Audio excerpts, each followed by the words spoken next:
Welcome to the Delingpole with me, James Delingpole, and I really am excited about today's special guest, even though he's quite a familiar figure. In fact, I know Dominic Frisby has been on the Delingpole more often than anybody apart from Dick. How do you feel about that, Dom? I feel very proud. Nice?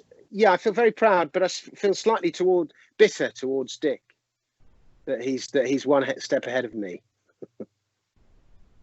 Oh no, you shouldn't feel that. You shouldn't feel that.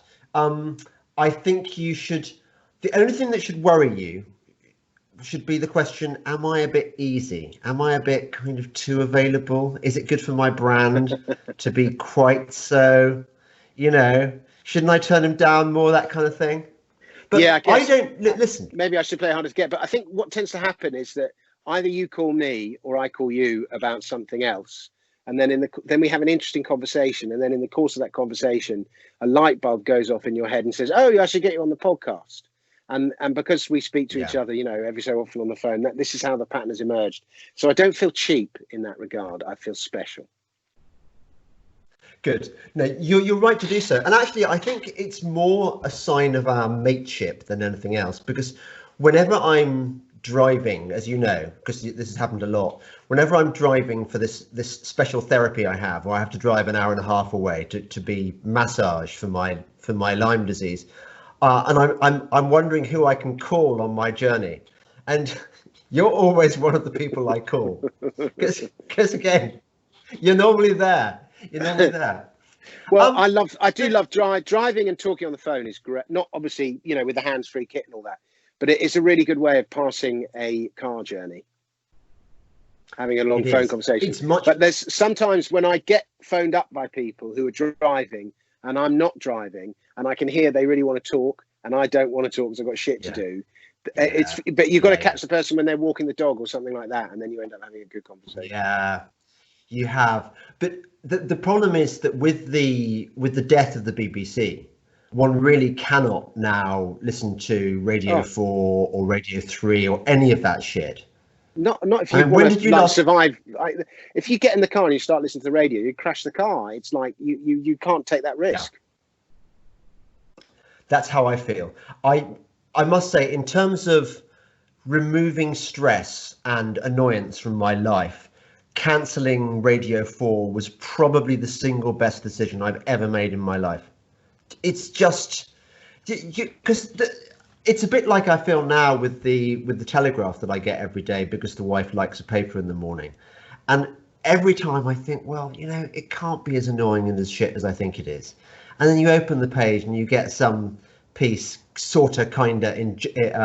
endorsing Black Lives Matter, or you get something about endorsing some kind of feminazi line, and you think, how many Telegraph readers wanted that shit with their breakfast? They don't. They actually want old England, not new woke England that's being destroyed. Yeah, but I mean, it's the annoying thing is that I think the Telegraph's doing quite well at the moment, didn't they sort of hand back their furlough money, and their subscribership's gone up and so on. So that's I think people have gone to the Telegraph because there's nowhere else to go. Don't you mean the Spectator? I don't believe that the no, Telegraph. I think the Telegraph did the same. Did they?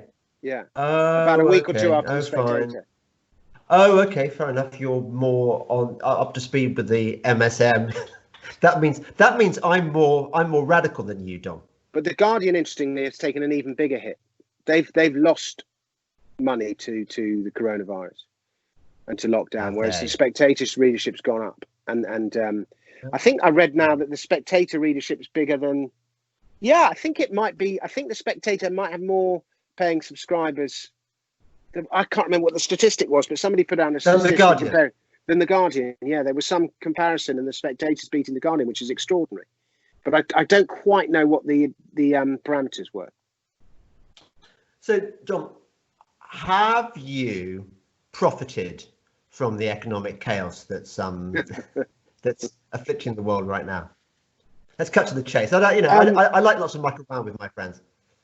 Well, I've been very long gold and gold stocks, and gold stocks have had a Yeah. really nice 2 or 3 months. So yeah, I've done okay. But, you know, I've got a very sort of boring pension with just boring old, I was going to say trust funds in it. I mean, investment trusts, which are very safe, and they tend to be sort of FTSE trackers and things like that. And that is down. Like, and I don't manage that as closely as I ought to. I tend to just buy it and forget about it. And the stock that I've lost hugely on is Marks and Spencer's. Like I had, and I remember my friend recommended Marks and Spencer's to me, and I went shopping there just before Christmas, and it was terrible. Like the range of clothes they had was terrible. Like I remember 20, 30 years ago, Marks and Spencer's owned underwear. Like you just got your underwear at Marks and Spencer's, whether you're male or female. Now their underwear is terrible. And like, who would buy a pair of Marks and Spencer's boxer shorts? They're just, and so, you know, that's basic stuff that Marks and Spencer's dominated. And then the sort of luxury food market, still think their food's pretty good, but you know, they're definitely losing out to Waitrose and so on. But and they had like one, and even their autograph range is really good for the sort of the guy in his maybe late 30s or 40s who wanted to dress quite well and look good, but still just wanted the convenience of Marks and Spencer's and be able to buy 32-inch waist trousers, which are really 34, but Marks and Spencer's call them 32 because they like to flatter their customers and stuff like that. And they just lost all that. They had one nice item, which was a sort of trucker jacket. So I remember thinking, why are you recommending Marks and Spencer's? But then he started blathering on about 6 or 7% dividend yield. So I thought, oh, fair enough. I'll just buy it and stick it in the thing and take the dividend and ride out the volatility. And then, of course, with lockdown, I should have like sold it on the day of this lockdown thing. I thought coronavirus was just going to be another SARS. I didn't think it was going to get anything like as bad as it was. And some of my Bitcoin nutcase, you know, my Bitcoin prepper mates, you know, who are Bitcoin trillionaires, and they've got like houses in, you know, huge hideouts in New Zealand. Like one of my mates who's like extraordinarily rich, he's what you'd call him a Bitcoin whale, and he's probably got, you know, 10 or 20,000 Bitcoins. And he and his wife, he's like Peter Thiel. When I say wife, his partner, his boyfriend. You know, he's like Peter Thiel. He's a sort of gay rich techie guy, libertarian techie guy. And him and his boyfriend or his husband have got a year's worth of food supplies. They saw how bad this COVID was going to be, and in January they went to New Zealand and to their place in New Zealand with a year's worth of food supplies. So that's how serious. Years. Well, So you know, he and I was sort of going, oh come on, you're being ridiculous. But you know, maybe to an extent he was right. But anyway, so I didn't think it was going to be as bad as it did. So I was a bit slow to move. But I know a lot about gold and gold shares, so I always tend to own some. But they've done very well. But anyway, my Marks and Spencer stock is down over 50%. Marks and Spencer's, that's supposed to be what mining companies do, not Marks and Spencer's. You know, so that's been a disaster. But do you not think though that actually, if there's one thing people want to hear on the podcast, it's not, I've done incredibly well with my investments, but my investments have tanked. I mean, the schadenfreude pleasure that you are going to give to so many people, Dom, is actually worth it, I think. That's that sacrifice you've made for the happiness of others. I mean, did you have a lot of Marks and Spencer shares? Let's milk the schadenfreude. Well, you know, it was about maybe, like, you know, it's fine. I'm going to survive. Every time I come on your podcast, last time I came on, I was telling you about how I got hacked and lost all my Bitcoins. So I'm like the financial writer who never makes any money. But like, I was trying to, it's people like, what's the Oscar Wilde quote? Your friend would rather, it's much harder to sympathize with your friend's success than it is with their failure. I've paraphrased him. But the idea is, you know, you like hearing about other people's failure. So yeah, let's celebrate my losses in March. I've lost I've lost maybe 10 grand on it, something like that. So, you know, I'll survive. But you know, it was maybe 5 or 10% of my, but I haven't lost yet because I haven't sold. But you know, but the paper loss. It's a paper loss. But I'll tell you my shit disappointment. Didn't you make a lot of money shorting Cardinal, the cruise company? I've probably made about $10,000 short on the way down and on the way up. Yeah, that's brilliant.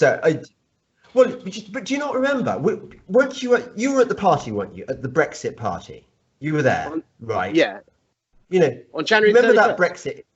Yeah. Do you remember that party we all went to? Yeah, I was so drunk. Yeah. Yeah, the one, exactly. the one where Nigel Farage and the boxer Chisora was there and so on. Yeah. So yeah. I was on a table with Marion Somerset. Oh no, I was on a table with Marion Somerset. I remember going up to her and to Liam Thingy, you know, from the financial, and telling them in my kind of complete sort of annoying investment novice kind of way. I said, this coronavirus, I think it's much more serious than the markets realise. And so what I've done is I've liquidated all my shares and turned them into gold. And I rang you and asked your advice. I told you about this, and I said I'm going to put them into gold. You said buy ETFs, buy physical gold ETFs. So I did buy that. So we're not talking about a big portfolio. I mean, we're talking about my total share play fund portfolio, which was 20 grand. So I liquidated all that and put them into physical gold ETFs. So obviously I've been fine in that particular, and then later on I bought some Carnival when they were down and stuff. So you know, I'm not looking bad. But the weird thing was I was going up to Liam and Marion and telling them this, and they probably thought, oh my God, why is this stupid twat who knows nothing about investments telling us this boring shit? I don't know. Maybe they didn't. Maybe they didn't even notice. But I did actually tell them. So, but the thing I wanted to tell you about, what was their reaction? Indifference. You know, like let's talk about something else. Or they didn't go. They didn't go. Oh yeah. Do you think so? Well, that's really interesting, James. Thanks for. No, they didn't react like that at all. You've done all right with your gold. You've had a good run with your gold anyway. So yeah, it's all right. It's all right. I lost a bit though. When it dropped. Do you remember when it should have gone up? It dropped. It always does. Initially, it always does. When the initial panic happens, it always sells off with the market, and then it always rebounds sooner and more. Because you get a liquidation crisis, so everyone sells everything. Hang on just one sec, James. I'll carry on talking about the dogs yapping outside, so I've just got to let them in. Okay, yeah. Okay. All right, I'm back in the room. Yeah. I got caught on the liquidation crisis, and that was expensive. So, but yeah, I'm still up. But your thought, I wanted to confess to you. A guilty thing that came to mind when you were telling me about Marks and Spencer's. So at Christmas, my mummy always buys me stuff from Marks and Spencer's. Do you want some more pajamas, darling? Shall I get you some Winceyette pajamas? Shall I get you? No, mummy, I've got enough Winceyette pajamas. Well, can I buy you a nice shirt? I bought Dick a nice shirt. So mummy goes and buys me a nice shirt, and what she thinks is a nice shirt, and it's brushed cotton, and wife looks at it and says, that's an old man's shirt. You're not going to wear that. You're never going to wear that. And she says, you've got to take it back. And so I kept putting off taking it back. And by the time I did take it back, it was in the sales had started. So the shirt had plummeted in value from whatever it was, 35 quid to kind of about 5p. So I had a word with the guy behind the counter, and the guy was very helpful. He said, no, don't worry, I'm sure we can exchange it, you know, just like we'll sort you out. So I then went round the clothing section and had exactly your experience. There was nothing in the shop that I wanted to exchange it for. Now that really shouldn't be the case with a clothing shop. I mean, there should have been something there that I could have. But the point about Marks and Spencer's is you buy really nice stuff in there, and it appeals to middle-aged people, and that's one of the signs of that. There was a guy who used to do an act. Part of his act was about growing middle-aged, and one of his jokes was you buy something from Marks and Spencer's and you go, oh, this is nice, and it's supposed to have that effect on middle-aged people who thought they were cool. You buy something, you go, oh, this is nice, and it is nice, but it isn't at the moment. They've lost it.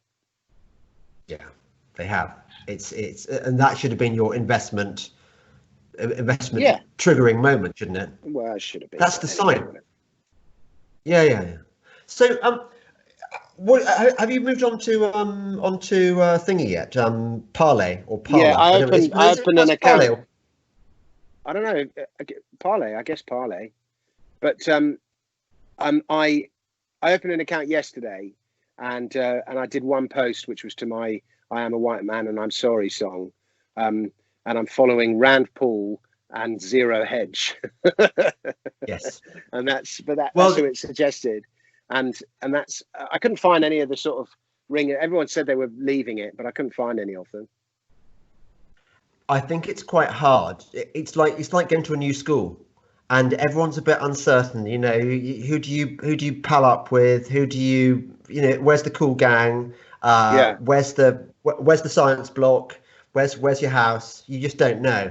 I think you have to accept that there's going to be a sort of teething phase where you come to grips. Well, especially if you're like me and fuck all about technology. So you're coming to grips with this new system. I mean, some people are complaining that it's a complete dog, that its functionality or some technical term is not very good, and I don't know. Well, but the problem it's with nice Twitter being is in a it's place. really good. I mean, it's just But that's the problem. thing. The left, so addictive. Yeah, the left has got all the trickery, hasn't it? I suppose it's the devil has all the best tunes. It's a bit like, I mean, I remember talking to you actually 2015, 2016, and you were moaning about the way everything was going. And I was saying, no, it's all going to be okay. Unlike me. Yeah, it doesn't sound like you at all. And I was in a very positive frame of mind at the time, saying, no, it's going to be okay.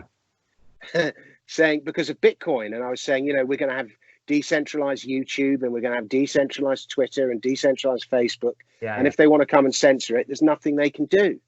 And like, they've sort of half got it right, but they just haven't made it work yet. And the problem is you need, a guy at the top who tells everyone what to do and paying huge salaries to people like, whoever the coders are and so on, to make the stuff as good as it is. And so, it hasn't, decentralized social media hasn't happened in a way that's not to say it can't happen, but we, if we're going to win this culture war, we need decentralized social media, and we're not there yet. Right. I mean, the technology might exist. Well, the whole point about Bitcoin is there's no central body. There's not a central bank, a central Bitcoin bank that you can close down. So all the previous attempts at alternative money have closed down because there was a central point of failure. So there was one called DigiCash that was run by these two guys whose names I've forgotten. DigiGold. And, the feds got them and arrested them and closed it down. And they were doing it because loads of money launderers were money laundering through DigiGold. And there was another one called DigiCash run by a guy called David Chaum. And they all closed down because it's easy to find the guy who runs it and the central office and close it down. You can't close down Bitcoin because there's no central office. There's no single guy in charge. It's what's called a distributed network. It's run by all the computers around the world that are competing to mine it. So it's on 3,000, 4,000, 5,000 different computers around the world. You just can't shut it down. You can make it illegal, but you can't shut it down. And that's what's so wonderful about it. And the same principle was argued, blockchain technology, distributed ledger technology, whatever you want to call it, would happen in social media. So there wouldn't be a central, like I can remember going to listen to an interview with Michael Gove about 3 years ago, and he was going, what we have to do is we have to treat Facebook as a publisher. And then once it's established that Facebook is a publisher, then we can start regulating Facebook. And I remember putting, I didn't actually, but just thinking, you don't know what's coming with decentralized social media. You won't be able to do it. But Facebook, meanwhile, is desperate to ingratiate itself with whoever the political leaders are. This always happens. There's a breakthrough technology, then they take the side of the politics. That's one of the reasons they've hired Nick Clegg to lobby governments on their behalf. What greater lobbyer is there than Nick Clegg? He's just lives and breathes and oozes crony capitalism. And there's no greater personification of crony capitalism than Nick Clegg, and except possibly Mark Zuckerberg. But anyway, they so they get the governments on side and they promise to regulate all the things. So all the because the issue with Katie Hopkins and Tommy Robinson and all these people is not the free speech issue or the censorship issue. It's that they are politically dangerous.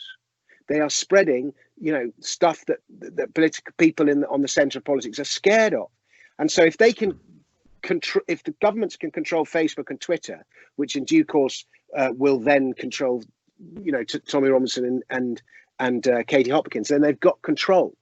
And it's just so vital. One of the reasons that we've got this kind of revolution going on is that they lost control of the media, and these political opponents were air free speech. I can remember when we first became mates about 4 or 5 years ago. I was terrified of retweeting anything by James Delingpole in case it stopped me getting work or anything like that. You were such a toxic brand, James. and I had no idea.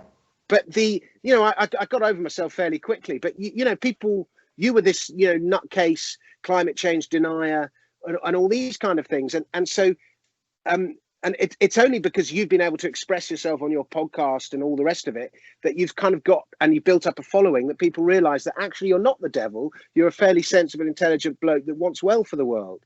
And so there's this.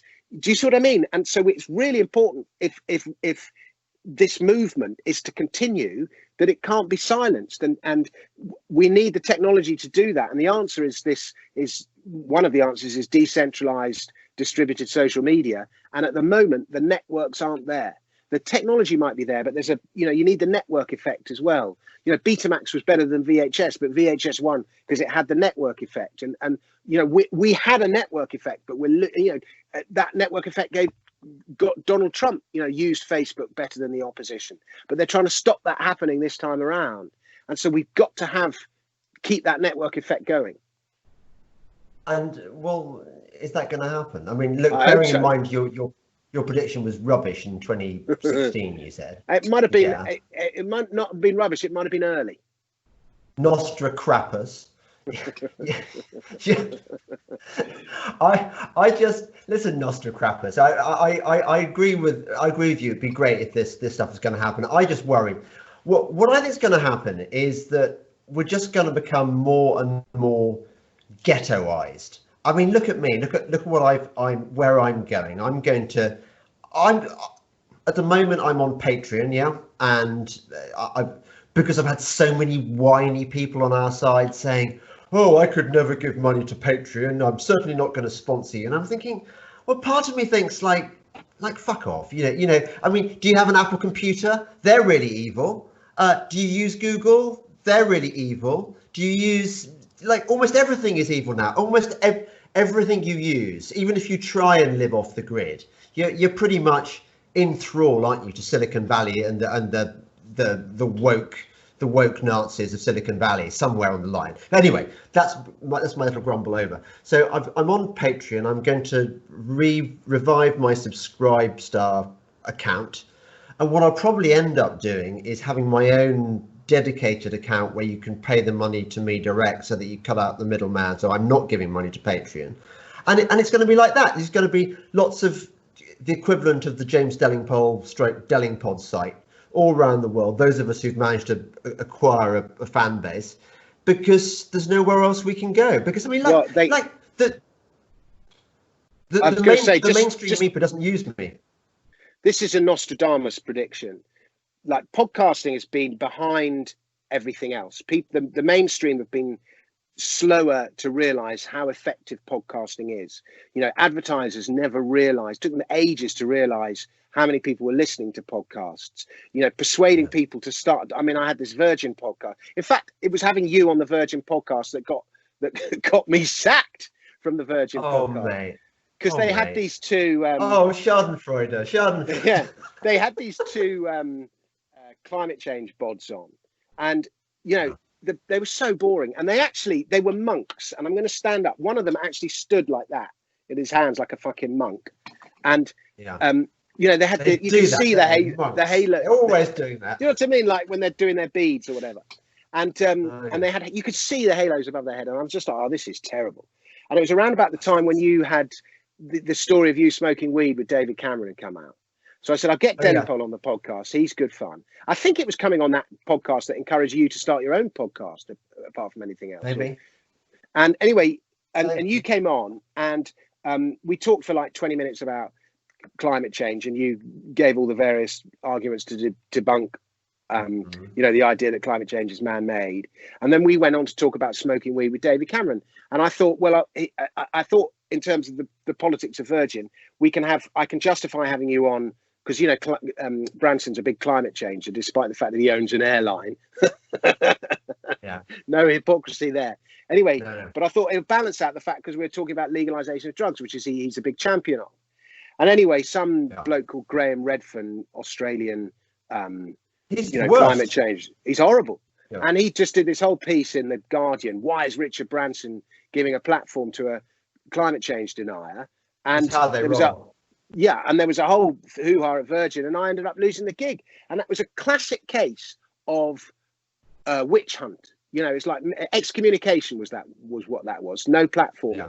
Well, and because I'm just writing this article about all these medieval practices that we might look back at with a certain amount of perplexity and abhorrence, but in fact they're still alive and well today. They just go under a different name. And the big one in medieval times was excommunication. It was a really powerful political weapon. Galileo was excommunicated for heresy, and cardinals refused to look through his telescope, and he was only exonerated. Galileo was only exonerated in 1992. I mean, it's just extraordinary. He was a bad boy. Yeah. But anyway, so all this excommunication and the selling of indulgences is another big one, and it was the reaction to the selling of indulgences that brought us Protestantism and Martin Luther, and there was a huge peasants' revolt in Central Europe, and I think we had our own peasants' revolt, which we talked about last time I was on the programme here in England. And what's going on is the silent majority is revolting. We're going through our own modern day peasants' revolt. And the worrying thing is that even though in both peasants' revolt, the one in Europe and the one in Britain, the peasants were right, and the change they fought for sort of came eventually, they were smeared, they were excommunicated, but most importantly of all, they lost. And I'm really concerned, and there's all the things that we're going to lose this one. That's my concern. But there's so many other medieval practices that are going on today. Selling of indulgences is like the great charity scandal. Like more than 50% of money donated to charity doesn't actually just stays in the pockets of the charities, doesn't actually make it to the causes. Yeah. Iconoclasm. I mean, how can iconoclasm be back? And that's the tearing down of statues and so on. And there's just one after the other, medieval serfdom, and so we've gone medieval, James. They've gone medieval on our ass, definitely. Yeah. But are we going to win? I mean, I think we're going to lose unless we find another liberating technology. Another printing press, decentralized printing press. we're going to lose. I don't really see how we're going to win. Bearing in mind, there's always some twat like William Woolworth there to come forth with his sword and kill Tyler.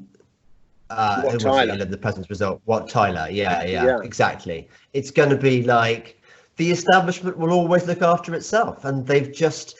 What Tyler is? What Tyler had this habit of snatching. He'd get pissed and he'd go too far.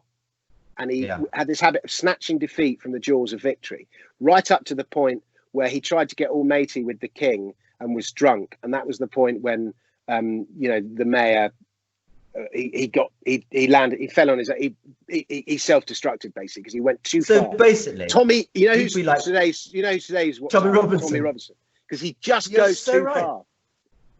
He can't help himself, can he? He can't help sort of even lashing Farage out. Sometimes, even Farage, he just, particularly earlier on, you were like, "Oh, don't say that." You were like, "You were so right. You were right." But then he just says that one thing too far, and sort of loses some of the people he would otherwise have gained. But I think he's gone too far the other way now, though. I don't think he speaks truth to power enough. He's very comfortable on immigration, which is his kind of area. He's very comfortable on, sort of Islam behaving badly. So he was very good on the killings we've just had in Reading and so on. He points out, why have we got this jailbird asylum seeker? What's he doing wandering around a park in Reading? That's fine. He was a bedwetter on COVID-19, and I'm sorry, but I judge people by their all-round performance, not just being good in one particular area. I'm demanding. This is why we have government departments, James. I like strength in depth. Okay. Strength in depth for my team. But look, by the way, you know who's doing? Andrew Lawrence did a very good sketch this morning. Brilliant. Being the police officer reporting about on the murder in Reading yesterday, and it's a really good sketch. I thoroughly recommend you watch that one. No, somebody tweeted or possibly parlayed, satire is alive. Because it is. Hey, it's actually but not on mainstream media. It isn't. Do you know what's coming next? Like, this thing of you give them, like, whatever you give the sort of the voracious left, it's never enough, and they always want more. Yeah. And so yeah, exactly. It is a Danegeld. That's exactly what it is. They always want more, and the next one is reparations, and it's the Oxford University and the Guardian and whoever else. It's always fine to apologise. It's fine to apologise for what happened before, and they think that's exonerated them. It hasn't. The next one coming is reparations, and let's see how contrite you really are then. But I bet you'll have some woke CEO who will pay the reparations out of the company money, and it'll be the shareholders, today's shareholders, who lose, and everyone will go, well, it's shareholders, who cares about them? But if reparations are coming, short the Guardian, short all the companies that are going to end up paying reparations. Can you even short the Guardian? Isn't it? No, it's not a listed. It's not a listed. No, exactly. Otherwise, I'd be loving to short the Guardian. I'll tell you who's going to be. I'd put money on who's going to sell out first, and that is that utter wanker, Paul Polman, the guy in charge of the Unilever. Oh, okay. I don't runs know. Unilever, absolute cuck of a surrender monkey, just the worst kind of woke CEO.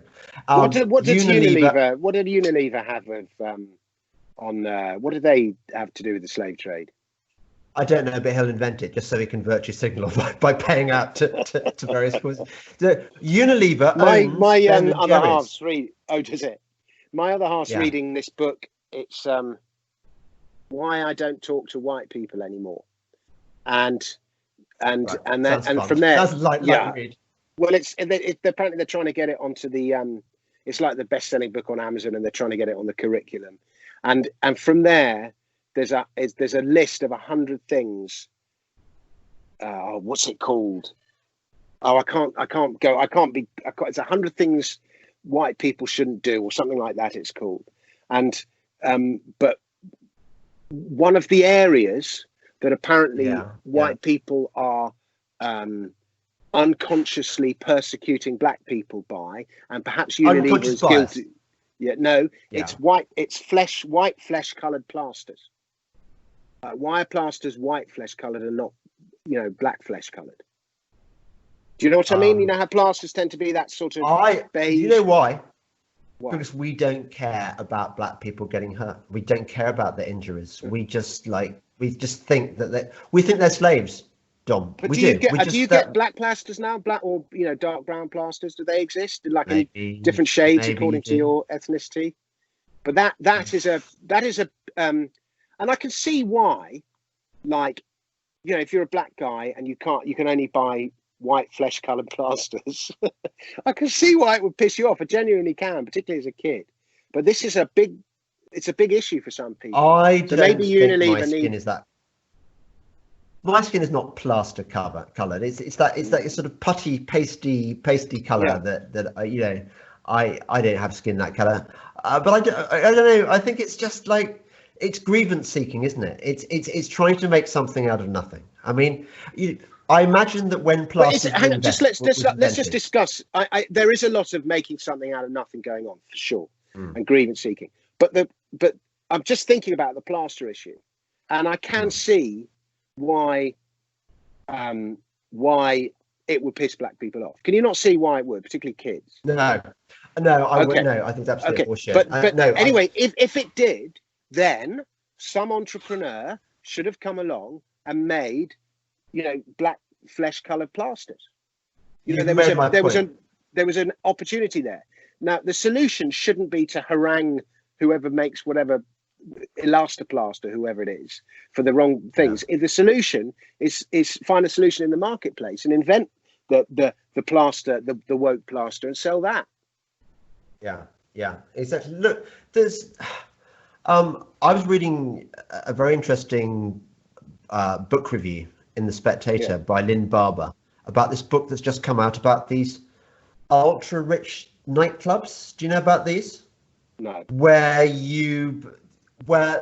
they basically recruit these supermodel type women to come and just serve the drinks, and if your table spends like £100,000 on Cristal or whatever, the DJ stops his set and shines the spotlight on you and said, Dominic Frisby and James Delingpole's table has just spent $100,000 on whatever I said. And we're gonna have to hope Marks and Spencer goes up a lot. Yeah, but anyway. So it will happen, mate. Don't worry. You be patient. You hodl. That's what they say. I'll hodl my Marks and Spencer. It's gonna be the new Bitcoin. Word to the wise. Listen, it's gonna be this global movement. I called coronavirus, so I saw it coming. Oh, in fact, just brief digression. I generally trust Jim Mellon's instincts for the markets and stuff. He's been solid on gold and stuff. But the bad tip I got from him, and not just him, but various others, and this was about a few years ago, and it's been shit throughout. They were all saying buy Lloyds Bank. Lloyds Bank has been absolutely rubbish. And even when I bought my shares in Lloyds Bank, I thought, what's the rationale here? I don't think that. I was admittedly in disintermediation mode. I was admittedly thinking that blockchain was going to transform things, and that was going to be, the banking sector was going to be obliterated. But even allowing for that bias, I just couldn't see any rationale for Lloyds, and I would have been proved right. Lloyds has done absolutely sod all. I mean, I hate shares that do nothing. It's just so boring, isn't it? Yeah, they are boring. I mean, part of it is the exhilaration of them going up and the exasperation of them going down. I mean, I don't own any banks. I bought Standard Chartered and then I sold it. But they have cleared themselves up. They have cleared up their balance sheets and they're much less risk averse. But I mean, the industry's been so disrupted. I mean, I suppose you could make the case for buying them. I'd have to do a bit of homework before I can comment. But so anyway, finish telling us about this. Lynn Barber. So these clubs have these guys who talent spot really hot girls to come into this club and just be present until 3 a.m. They get free food, free whatever, free drink. They're just there so that the gazillionaires like you and me can just have a really good time. Not sex, just eye candy to look at. Yeah. Who are the people who recruit these girls? Who do you think has the most success? And obviously the recruiters get paid a decent whack. Do you think they're white or do you think they're black? Well, I'm going to guess that they're black. I don't know. Exactly. So you've got, for some reason, why is that they're black? They swing. I suppose blacks are better at hustling, they have an image thing that's going on. That kind of, well, apparently one of the reasons given was this is quite amusing. They said that the girls are drawn to black people because they think they're more likely to be able to score drugs for them. And I suppose that's the thing.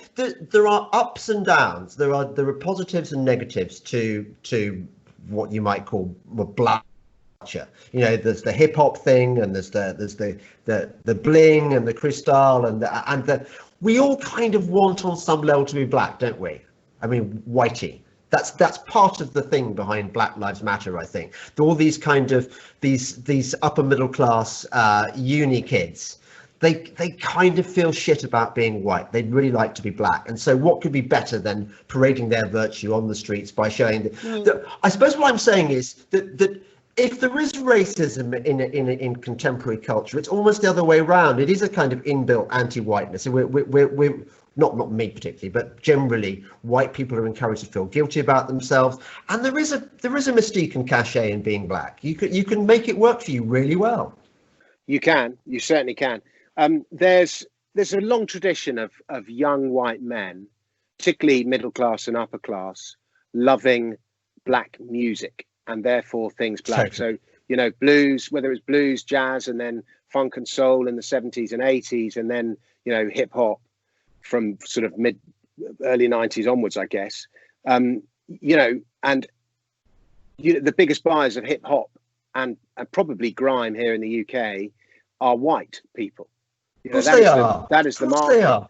And, you know, so, and it's I don't think it's white people buying it because they're buying it because they think it's cool, and in many cases it is cool, but I don't think they're buying it to be cool. They're buying it because it is cool, and you know, black music's great, but some of it, not Stevie Wonder. I bloody hate Stevie Wonder. He's just so shit. Happy birthday to you. Happy birthday. No, go away. Just go away. You know, the real model of all those guys, when people go, who was the greatest? And some people say Stevie Wonder, and some Marvin Gaye, and some Michael Jackson. For me, it's Bill Withers. And, you know, he wrote 4 or 5 brilliant, positive songs.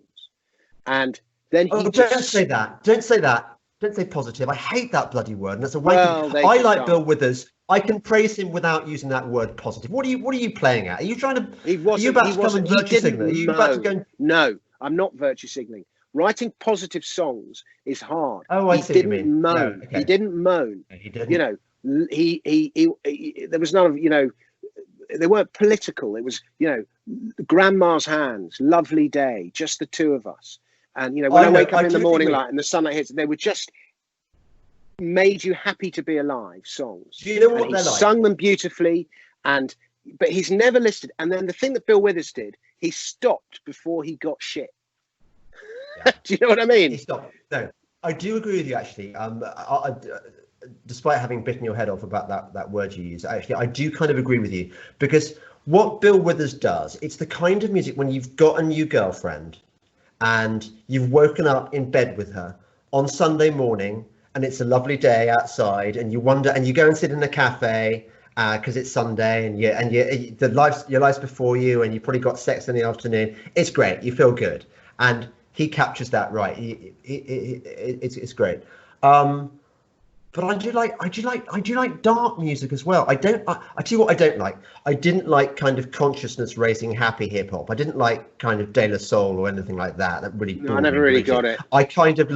I like sort of badass rap music with lots of, you know, bitches and hoes and gats and that kind of stuff and good Dre. Dr. Dre. I just think hip hop should have stopped with Grandmaster and Melly Mel, because they were just so good. You know, the message is brilliant. You're too London for me. You're too London. Maybe. And you went to St Paul's, for fuck's sake. That's the problem about you. You London kids, you kind of think the world stops about the time you were in London when you were at school being educated. That's probably what it is. It's why I hate wets, as we call old Westminster people, and I hate what do you call, not Pauliners, Paulinos? Paulines. When we in the old boys football league, they would the opposing teams at the end, they go 3 cheers for old Paulines. And they thought that was really funny to call us Paulines. I know, that's good. Now, let me just finish my rant about why I hate. Yeah. I mean, obviously, I hate Wykemis more. But the reason I hate Westminster kids and St Paul's kids, I mean, obviously some of them are quite nice. I mean, I quite like you, despite it's kind of love across the divide, isn't it? You know, you're a Montague, I'm a Capulet, but I can nevertheless accept that. Anyway, the reason I hate Paulines and Westminster people is that it's a bit like people who've had a really good war. You were in World War II, you saw action, and you realised that your life's never going to be the same again. And in the same way, I remember hearing a Westminster person talking about what it's like in Westminster, and your school is right next to Westminster Abbey, and there are all these tourists gawping at you, and you've got this tremendous intellectual arrogance and superiority. I mean, Giles Corran is a classic kind of, victim of this particular syndrome. He thinks he's the bollocks, and it's all down to the fact that he went to Westminster, and but when they came up to Oxford or wherever, they were always so full of themselves. They knew all the hip hop moves, they knew all the music, they knew all the clubs. They'd done everything that they could do in life already. And so by the time they came to university, they were bored, it was over. They were too cool for school. Right, ended my rant. Yeah, I think there might be something to that. I know when I got to university, I wasn't clever enough to go to Oxford. I only got into Manchester, but we were definitely like ahead of everyone else, and it was just by virtue of the fact that we'd been in the middle of London through our teenage years.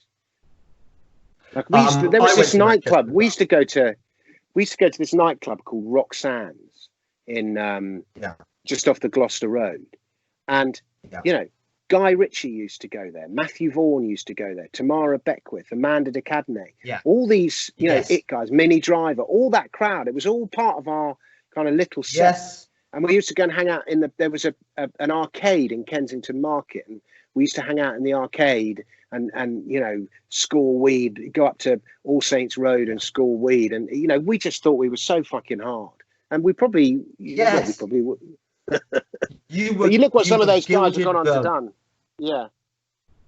Oh yeah, absolutely. I mean, like Shane McGowan, Mika, Gideon Osborne.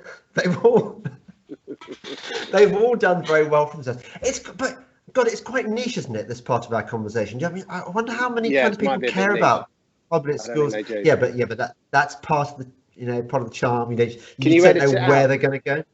No. Oh, okay. I never edit stuff out. Oh, okay. I mean, if you said something libelous, I don't know what. Even then, I probably wouldn't edit out because I have the schadenfreude of watching you get. Do you look at the demographics of your listener? I know you. Is it mostly blokes? Is it mostly women? Is it mostly people of a certain age? Is it in cities, in the countryside? Do you know any of that stuff? I do know one thing they all have in common. They're incredibly discerning. They've got really, really, really good taste. More than that, I cannot say. I get email. You've got surprising. Like there's quite a few voiceovers. Which is an industry I work in a lot. It's quite an entrepreneurial side of acting. A lot of people who can't be bothered to go around being a victim actor start doing voiceovers. Because you have a slightly more control of your own destiny, you get better treated and so on, and it's well paid, or it used to be. It's the arse has fallen out of the industry now. So you get a certain type of actor that goes on to do voiceovers, and you have quite a few guys who do a lot of voiceovers have listened to my interviews with you, so you've got quite a big following in the voiceover industry, and a lot of comedians are slowly a lot of comics previously very lefty types are slowly being, is it red pilled or blue pilled? Which is the one? Yeah, it's red pilled. They're slowly being red pilled and listening to your stuff, and you just see more and more, gradually coming out. So it's definitely, your podcast is working. You're building up your following. Well, long may it continue. I tell you the problem about that, and sympathetic people have pointed this out to me. That so you can establish your Patreon and you can build it up to a point, but how do you advertise your wares when increasingly, I mean, I wouldn't be surprised if there were some evil algorithms on YouTube and elsewhere which kind of damps down the traffic of my. This is what I meant to say. Sorry, James. It's been such a disjointed conversation. Podcasting. Yeah. People were slow to come to podcasting, and so equally, the regulation and the censorship of podcasting is behind where it is on Twitter and YouTube and elsewhere. And it's also partly to do with the fact that analysing a podcast conversation as opposed to the written word, it's much harder to do with algo bots and things like that, because the technology, because people have to listen to the whole podcast for a start rather than just look for keywords in an article or something. So it's just slightly more but it's slightly more cumbersome to regulate. So you will find there is still more free speech in podcasting than there is in other forms of social media. But rest assured, the clamp down on the regulation, the censorship of podcasting will follow. That's probably a few years away. So watch it. Yeah, there'll be some bot that can go through all your old interviews and find some horrendous thing that you said, 3 years ago, and it will be held against you. And because this podcast is your podcast and you pretty much say whatever you like without having to worry about what your employer thinks, I just want you to know that hell awaits. The good times are about to end. These are the good times. Where can we flee to? Because I worry that this country is over. I mean, look, do you not agree with me that, I'm sure you do, that Boris Johnson has really shit the bed in a major way, and that there's nobody in his cabinet which is up. I mean, who is there? Okay, maybe Rishi Sunak. I don't know, but this government has been so bad on every level. Pathetic. Well, I think that it was said that there are only two people in the Conservative Party that can make anything happen, that have the competence, the whatever, to make stuff happen. And those two people are your mate Michael Gove and Steve Baker. Yeah. Now, I don't know why, but because of something that happened in the Leave. Like, remember how Steve Baker did so many clever little things that went unnoticed in that Leave campaign? Yes. Purdah being a huge blow, for Leavers. But for some reason, Gove and Baker, I don't know what it is, if they fell out, maybe you can ask Michael Gove, they don't like each other. And you were like, when Boris, and I gather, because a mutual friend of ours, hang on a minute, my phone's going. A mutual friend of ours filmed Boris's interviews during the election campaign. And Boris loves Steve. And we call Steve Baker Aragorn. He is Aragorn. He's got the sword of Elendil or whatever it is, and he's the one guy that's going to save us. But basically, at some point, and Cummings doesn't like Baker either. And remember, Baker came out a couple of weeks ago saying Cummings should resign on the whole going up north thing. He did. He was quite vociferous about it. And I think he was right, actually, not because Cummings should resign because of whether what he did was illegal or not, but because he's costing the Conservatives so much in terms of political capital. And, they were so popular and supported when they were elected, and it's just being eroded all the time. And they're just like it's not just one headless chicken, it's a whole herd of chickens, yeah. Yeah, they don't go in herds, but whatever they go in. Yeah, they anyway, and so he's been a massive disappointment, Boris, but I kind of say I saw it coming because I think he's just one of these guys that says whatever people want to hear. And maybe he's lost it because he's so, but and Baker got offered a real stupid, like Brexit vice secretary or something when the whole Brexit negotiations were going to be handled. So he turned it down. But maybe he's the one guy who can, because I gather he's well liked by MPs. He's popular. They like him because he's honest, he's trustworthy, he says what he's going to do. But Gove and Cummings and Baker, there's a gap there. But yeah, I agree. But we need Baker in a chancellor or something. But I mean, I don't like what's going on at all.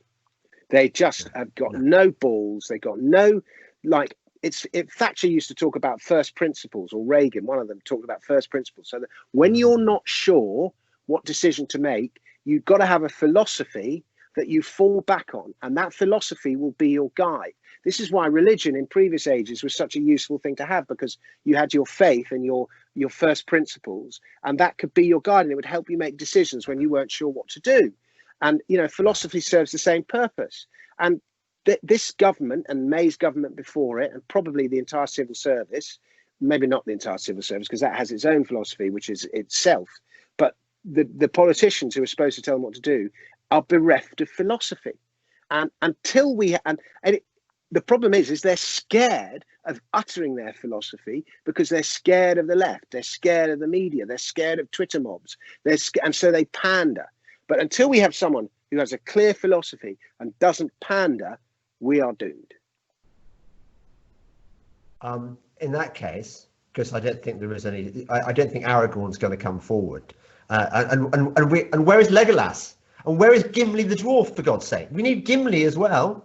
Not to mention hobbits. Gimli is. We need them all. What's his name?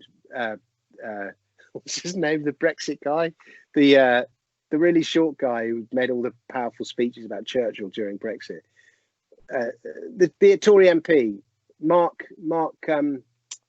Reckless. No, not Reckless. Yeah, Mark. Mark.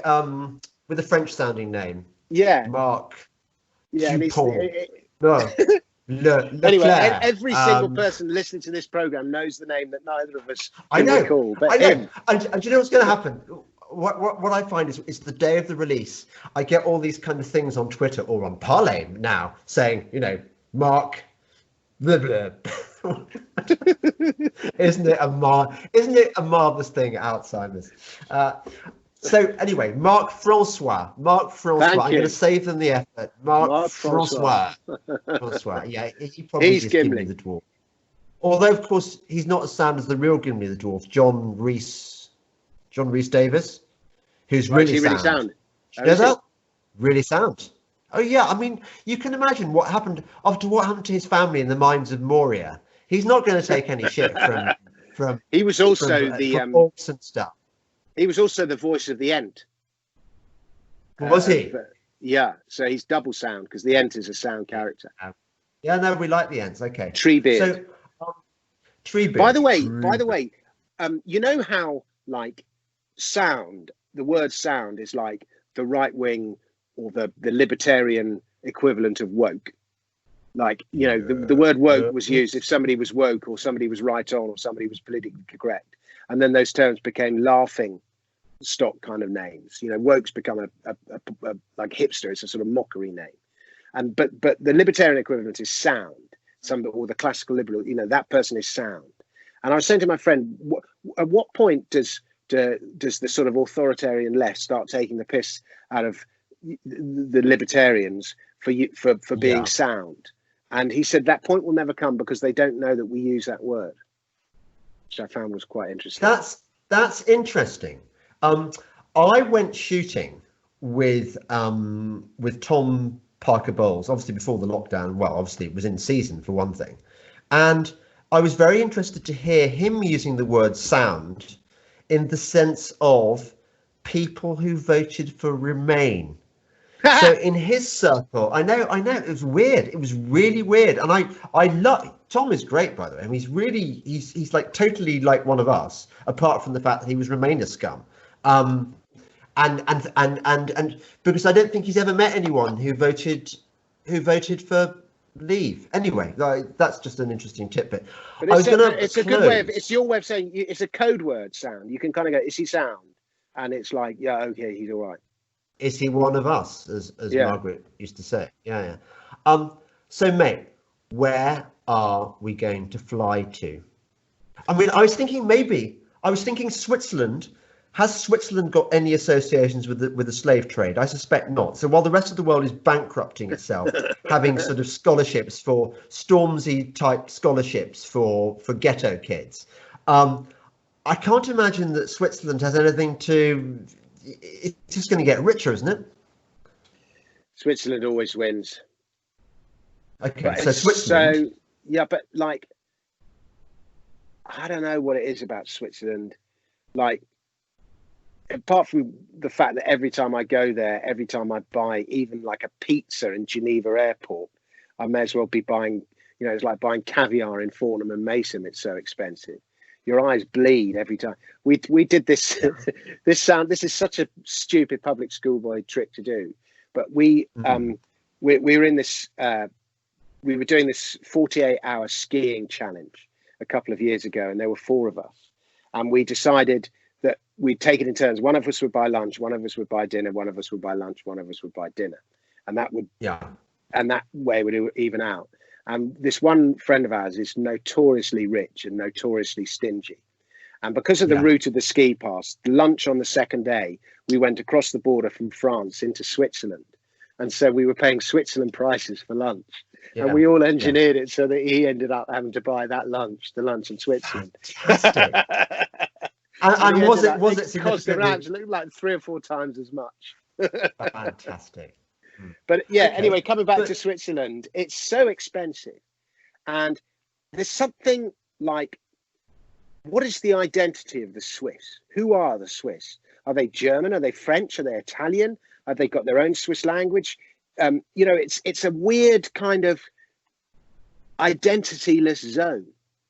And there's not you don't think of a Swiss in the way that you think of most regions in Europe, certainly maybe not so much now because the whole thing's been diluted and movement of people and everything else. The sort of individual characteristics of people from particular areas is gone, but you do still get somebody from the Basque country, or a Catalan, or somebody from Cannes, or somebody from Paris, and different and certainly in the UK, a Mancunian is different to a Londoner, is different to a West Country. There's still some kind of regional characterization. But what is the Swiss? Who is Switzerland? What are Swiss? Do they have an identity? I'd be interested to know. I'm asking that question with no authority. Here's the problem. I think that one has a choice between interesting and left wing, or boring and right wing. You take America as your example. Yeah. I think it's changed. It's changed now that every city in America has been transformed by the left into a literal shithole, with all these kind of vagrants just pooing everywhere like they do in San Francisco and stuff. And Minneapolis. Well, I don't know whether Minneapolis was going to be worth living in or not, but ever. But I would, when you and I were in our, say, 20s and 30s, I looked across at America and I thought, where would I want to live? And the places you want to live tended to be left-wing places like New Orleans, Athens, Georgia, just because REM come from there. Austin, Texas. Even in conservative states, the groovy places to hang out tend to be quite liberal. Yeah. In those days, Seattle was probably, Oregon was probably quite. No way you'd want to live in Oregon now. It's just kind of completely lost to civilization. But what I'm saying is that there is almost a negative correlation between interestingness and kind of soundness. And so what you'd use Switzerland as your redoubt. It would be like your crack de chevalier. That it would be your redoubt in hostile well, no, it's not a good analogy, because actually you wouldn't consider Switzerland hostile territory. Switzerland would be your redoubt, and you could sally forth into other parts of the world using its excellent airports. Zurich Airport, really nice. Yeah. Do you see what I mean? But I tell you what, a bit like the London equivalent to Switzerland is Fulham. Fulham, people moved to Fulham because it used to move to Fulham because they couldn't afford Chelsea. And once upon a time, Fulham was quite a white working class area, maybe in the 70s, and quite rough. And then people started moving there because, they're basically moving down the King's Road. And then, lots and lots of public school boys who were either worked in the city, it's called the dormitory of the city, or they became there's lots of estate agents live in Fulham. And it's become, it's quite a boring part of London. And so, it's worse than boring. I would never, ever live in Fulham. That would be far worse than Switzerland. I used to live in Fulham. It was the first place I lived when I moved to London. And you were right. You are right that even then there were working class enclaves rubbing up against the kind of the Hooray Henrys and their Golf GTIs and stuff. But Fulham is so boring. It's just like, it's negative, isn't it? It's you wouldn't want to live there. This, and it's so kind of sanitized. And I think part of this is this thing of I don't see the world between left and right, because a lot of artists, and particularly young people, they tend to be left wing, and they vote Labour, and you get more right wing as you get older.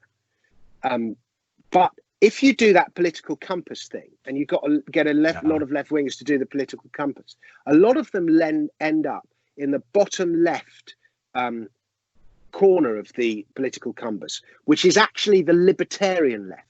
It's not the authoritarian left. And so, and they can't grasp their head around the fact that if we do not have an NHS, there is no healthcare for people. That's what they think. If we don't have state education, people aren't going to be educated.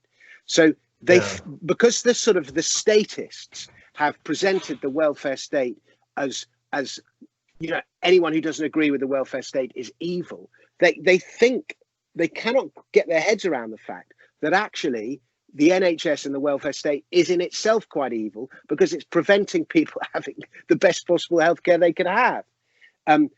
Without meaning to get into a particular argument about the NHS, but people have confused being left wing and being, there's a big difference between the authoritarian left, which is like even more scary than the authoritarian right, probably, and the libertarian left.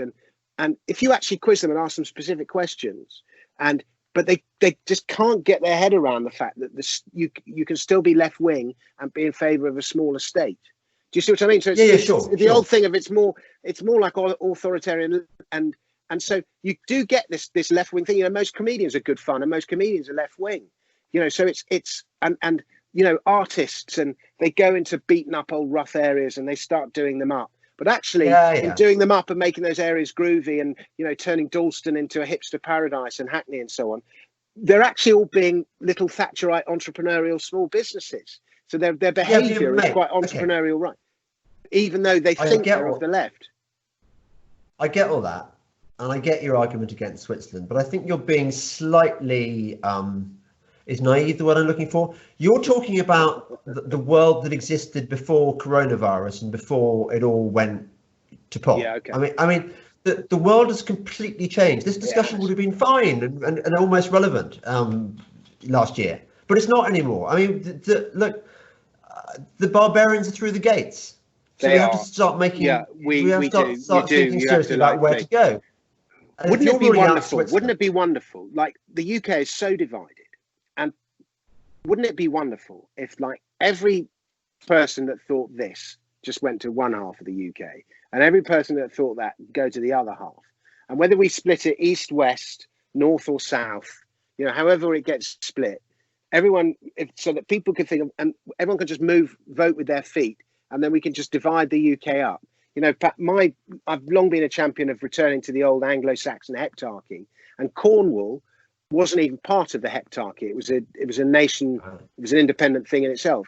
And I'd love just for Cornwall to break away and for me to be the first president of the independent state of Kernow. And you can come to Cornwall. It's beautiful. We're going to revamp Newquay Airport, and Newquay Airport is going to replace Heathrow and Zurich and Geneva as the main hub between the Americas and Asia. The world is going to start. Newquay Airport is going to be the next thing in my independent nation. If you think of where Newquay is on the map, all we've got to do is separate from the UK and elect me. Two small things. Yeah, except, mate, I don't think Cornwall has exactly covered itself in glory during this lockdown. All this kind of hatred directed towards the second homeowners who bring them their revenue. It's there's something really nasty about it. That's a symptom of stupid planning laws. There's plenty of space in Cornwall. What there isn't is planning law to build. And the Cornish are actually really entrepreneurial. Like, you go down there, everyone is just using whatever they've got to try and make money. On a per capita basis, Cornwall is the most depressed part of the UK, more so than bits of Scotland. It's another area that had a mining industry that's just disappeared. But it just doesn't have the same lobbying power as the rest. It was like the last place in England to have a supermarket. It was like, I remember going to Cornwall, perhaps when I was about 12 or 13, it still didn't have a supermarket outside Truro. Yeah. And but as a result, it's sort of stayed. There's a certain purity to it. I can sympathise with their issue with second homes, because it is a ghost town outside of summer. All those beautiful resorts and places like Padstow and Trevose and all that. But there's also a hardcore entrepreneurial self-reliance there, where somebody's got a bit of land. What can we build with this bit of land? I know I'm going to build a golf course, except there's not going to be a golf course. It's going to be a football golf course. What a fantastic laugh a football golf course is. Somebody else builds a go-kart track. Other people are selling their jam, selling their meat, selling their eggs. There's so many small businesses there. And everyone's being really entrepreneurial. There's still a cash economy, keep it out of the hands of the state and all that. So there is still a chance, but we need to liberate the planning laws, which will be one of the first things I do after I sort out the nuclear airport issue. Well, you better bloody chop down the wind turbines, because I'm not having. There's loads of those. Oh my God, they hate them. They hate them. They're evil. Yeah, they are a blot on a once beautiful landscape. I do not understand how landowners who allow wind turbines to be put on their land and cause what's it called, that the technical term where you profit by something that causes massive misery to all your surrounding people. There's a technical term, isn't there? Well, left-wing would call that capitalism, but that's not what it is. It's crony capitalism. It's because of bloody subsidies. They do it because of the subsidies. That's a different thing. What's it called? Yeah, I know. Externalities. I'm saying that because I don't know what the word is. Externalities. Okay. I see. You're an experienced radio person, so you know about that. Yeah. Externalities. The damage that they impose. It's quite wrong. And one of the reasons that I get so angry about the corruption in our society, in our system, which is so rank and has increased recently, is things like that people are profiting. The 1% are profiting at the expense of the 99% who have to live with the consequences of these bat-chomping, bird-slicing eco-crucifixes. And it's really annoying, and no one's writing about this. I mean, you read the Telegraph business section, and it's all about how, wind turbines are really great, and you should have more of them. It's extraordinary. Even a conservative newspaper is promoting this evil shit. Yeah. I don't know, maybe the west of Wales. Can we go to the west of Wales? Anglesey, can we just colonise Anglesey? Beautiful.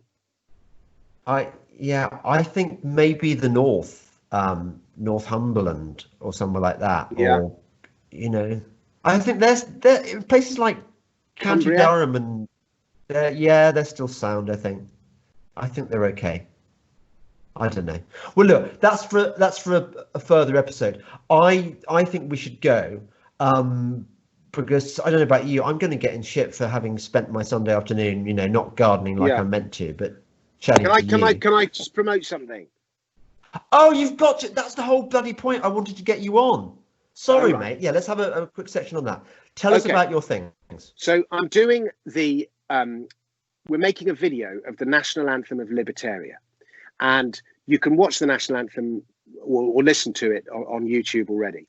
And the original plans that we had to make this video have been scuppered by Corona. So what we're trying to do now is do it by a virtual choir. So we need libertarians around the world to just video themselves singing the national anthem of Libertaria. The words are on YouTube, or you can print them up on my website. Just film yourself singing it and send it in to me. Again, if you just go to dominicfrisby.com/blog, all the instructions are there. It looks like it's really complicated. It will take you 10 minutes. And we're going to do this huge virtual choir of libertarians around the world, Eskimos, Kalahari tribesmen. It doesn't matter where you are in the world, on the beach, in the mountains, just sing this song. Old, young, fat, thin, white, black, just does not matter. Just sing the song and send us the video. And this virtual choir is going to be amazing. If we can get enough people, sending us these videos of themselves singing the song. That would be if you could get Kalahari Bushmen speaking in their special click language. I'm likely. I really do. I just don't think they're going to do it. I'm torn because you spelt it out to me yesterday, and I'm torn between can't be asked because it's like technology, because apart from anything else, you've got to have another phone in the background playing the Russian national anthem, which it's set to, isn't it? The Libertarian national anthem is the Russian national anthem, but with better words. Yeah. So to sing at the right speed, you've got to have that thing. Yeah, you've got to sing along. You could, you've got a video. It's easier if you get somebody else to video you. So there's two of you, and one person videos you singing it, and he plays it on his phone and films you on your phone, and then you just flip. That's the easiest way to do it. To do it in pairs or in groups. But yeah, you've got to have one device to play the song and then another device to film it on. Right. It involves it's a bit effort. like fear and greed. Effort. Yeah. It's Dom. It is like that sort of fear and greed dichotomy, whereby on the one hand, I can't be arsed, but on the other hand, I know I'm going to hate myself if I see lots of little faces all singing your libertarian national anthem, and I'm not one of them. It's really hard. So thanks for giving me that dilemma. You'll be rubbing shoulders with the bloke who plays Gimli in The Two Towers, with Ricky Gervais, all these famous libertarians. I presume Ricky Gervais is libertarian. I think he probably is, even if he doesn't realise it. And is he doing it? Has he said yes? I haven't asked him. Has he said yes? No, because you know he's going to say no. He's just not going to do it. Who's actually the most famous person you know that you could call up now and ask to do it? Say, yeah. Probably of the comedians, in the world of sports, I could ask David Hay to do it. Who's he? You know, the heard of him. Boxer. He was heavyweight world champion boxer. Was he? Yeah. You could have made that up for all I know. Okay, right, yeah. Okay, and that's not a name drop. That's a mic drop. Yeah, isn't it? like. I love that. You go, who's the most famous person you know, and like who I could ask to do it? You, obviously, in broadcasting. Yeah, right. You know, now you're blowing smoke up my bottom. I mean, you must know some famous people. Yeah, I know loads of famous people, but I wouldn't ask them to do it. I suppose I could ask Jimmy Carr or Mickey Flanagan or Tim Vine or Lee Mack. No, I don't know Taylor Swift. I could ask them, but they wouldn't do it. They wouldn't do it. I tell you who's famous who you could ask. Kanye West. He's famous. Why don't you try him? That would be brilliant. That would be brilliant. If you got Kanye West and Kim Kardashian. He's pretty libertarian, Kanye, isn't he? I kind of get that vibe. Or is he just contrarian? Is he just contrarian? No. I think Kanye is one of us. I tell you, what you should watch is that David Letterman interview with him. Okay. I was very anti-Kanye because of his shit performance at Glastonbury when which I won't bore you with now. It was really bad. But when I watched the Letterman interview, I totally swung round. I think he's good. Okay. I think he's chaotic good. If you were your Dungeons and Dragons. Good call. Maybe chaotic neutral. Yeah, possibly. Yeah. I don't know. What would I be? What alignment? You're lawful good. You want to be chaotic good, but you're lawful good. Well, isn't somebody like Tim Montgomery lawful good? Somebody really he's lawful neutral. Oh, yeah, no, he's lawful wet blanket. Yeah. Okay. You're a paladin, James. I'm a paladin. I always wanted to. I did want to be a paladin because paladins can only be lawful good. Is that right? God, it's a while since I played. I used to love Dungeons and Dragons. And if I could, ideally, how would I make? Can I put your video on the end of this so people hear your latest song or see it? Oh yeah, I can send it to you, and you can just stick it on the end if you want. But then you might end up having to pay me all the advertising revenue from the song. Is that how it works? I think so. I'm not sure. I don't know how. God, anyway, yeah. I can tell you, that song's had like 77,000 views, and I put adverts on it. And from 77,000 views in a week, which is very good for me, I've earned £152. Now, imagine if I'd sold 77,000 tickets or 7,000 singles or something like that. You'd earn so much money, but £152 from 77,000. How can that be right? Imagine if you'd been paid in Bitcoin, 77,000 Bitcoin. Yeah. That would be good, wouldn't it? Even 77,000 Satoshis would be good. But anyway. Yeah. So it's always good to ramble with you. Oh, I know what I must say. I do feel today was a bit listen, rambly. It wasn't the most focused one we No. did. But anyway, I really don't apologize. Am I No. apologising? Never apologise. Yes, you are. Okay, sorry, I mustn't. You know what? Do you know what you've just gone and done? People listened to that podcast and they were really enjoying it, and now you've made them question everything. And they were thinking, shit. I right. thought I'd enjoyed it, but actually, I've just wasted an hour. I realise. 21 minutes. I am such a twat. I'm never going to give any money to James Delingpole's Patreon like I was going to until Frisby just cocked it up. So anyway, delete that if anyone's still listening, if anyone's still listening and not feeling bad about themselves, can you remember, either give money to my Patreon, please, or to the Subscribe Star, which I should have up and running very soon, because I know some of you whine, Patreon, do you go to supermarkets? I bet your supermarket's woke. I mean, have you ever eaten Ben & Jerry's ice cream? Ben & Jerry's is far, far worse than anything Patreon's done. Even like WeTransfer's gone woke. Like, what's WeTransfer? It's just doing all this stupid woke imagery. WeTransfer. Do you even know what WeTransfer is? I've heard of it. Oh, okay. It's Is like payment, it's a payment file sharing site. No, it's for sharing large video files. Oh yeah. That's the last time I'm going to transfer a large video with them, unless I'm desperate. That's the problem, isn't it? We can all make these principled announcements that from henceforth I am not going to use WeTransfer, and then one day, can you just transfer this large file to me in the next half hour? That's just this is why we're going to lose, Dom. That is the reason. That's why we're not going to win, and there's nothing we can do about it. Yeah, right. I'm going to go off and kill myself now. All right. Lovely to talk to you. Bye-bye. Yeah. Bye. Bye.